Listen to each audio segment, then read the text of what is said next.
All right, Baker Mayfield, obviously going to be in starter here. Obviously. 59 starts, 29 wins, 30 losses in his Browns career, 92 touchdowns, 56 interceptions, 4.8% touchdown percentage, 2.9 interception percentage, 4,002 yards per 17 games, 45.5% success percentage.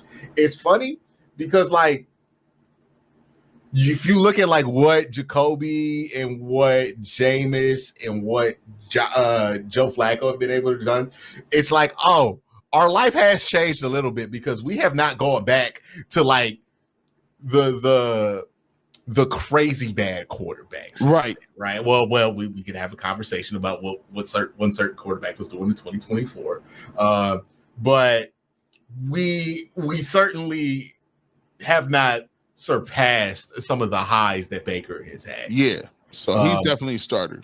Yeah, tough to put him in franchise because he didn't end up being the franchise quarterback for the Cleveland Browns, and we're ranking them for what they did on the Cleveland Browns. He might end up being like, I think like a quasi-franchise guy for the Buccaneers, like somebody who can stick around for a while. But I think part of being a franchise guy, you got to have legitimate Super Bowl hopes just because you got that dude at quarterback, right?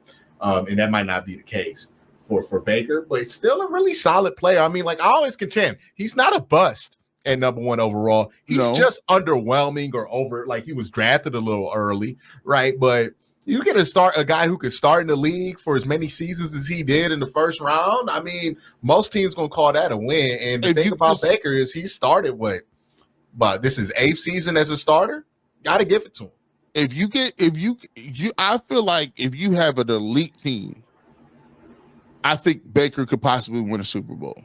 And what I mean elite is like we got studs at receiver. We got a great offensive line, and the biggest part is we got an elite play caller or coach.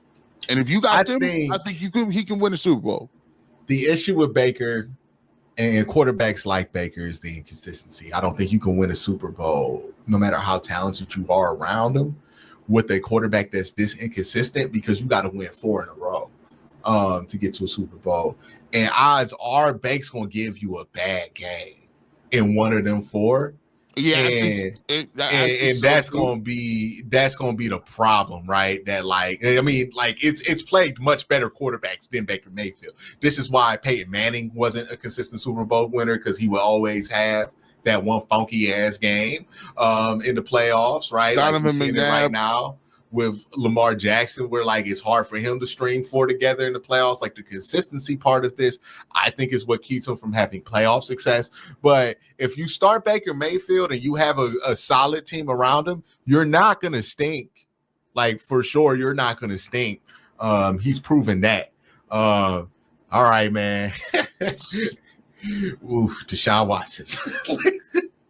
But look, there were times where we had hope with him, but he crashed out so poorly in 2024. He almost is. Look, he could have been just before. Like it's almost like you want to do before the season. Yeah, before the season, we would have threw him in starter or something. You'd have put him in starter, but after the season, he's almost gone. He's teetering between normal bad, and every time I hear his name and say his name, I get mad. And have you seen anything like that? Because really, he went from he started in franchise, and now he was legitimately like, if we're doing this ranking for the Texans, he is franchise, right? Like, yes, because of his work in Houston, because that didn't happen in Cleveland. But man, like to fall from that to being in every time I say his name, I get mad. I mean, because here's the thing: when you say every time I hear his name, I get mad. It's a true statement, because why do you think when we talked about, we just did the worst seasons before Jameis Winston got in, everybody was saying this was one of the most disappointing seasons, one of the seasons I hated the most. And a lot of it had to do with the expectation level that the Cleveland Browns had in the roster and the expectations we had as a Super Bowl contender to being 1-7.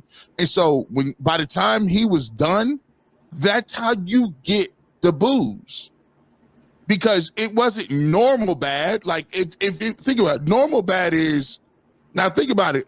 Tim Couch got booed too. He's in normal bad. Mm-hmm. You gotta go down to Iser's in this list for every time I hear his name, and Charlie Fry. I think there's some people who might say because I think a lot of people legitimately stopped watching the Browns, but I don't know if that had 100% to do with Deshaun's play. I mean, 2024, you got an argument there for his play being that bad. But yeah, I would say that's where I would put Deshaun. It's a tough fall off. I think the steepest fall off for any athlete in recent memory. G, thank you for coming down and doing this ranking. That is our tier list. Appreciate you guys agree with it? Let us know if you agree with it. We need these comments to jump off. Give me your tier list. We'll go ahead and get that off. If I know the internet well, then somebody don't agree with it, and they're going to let us know for sure.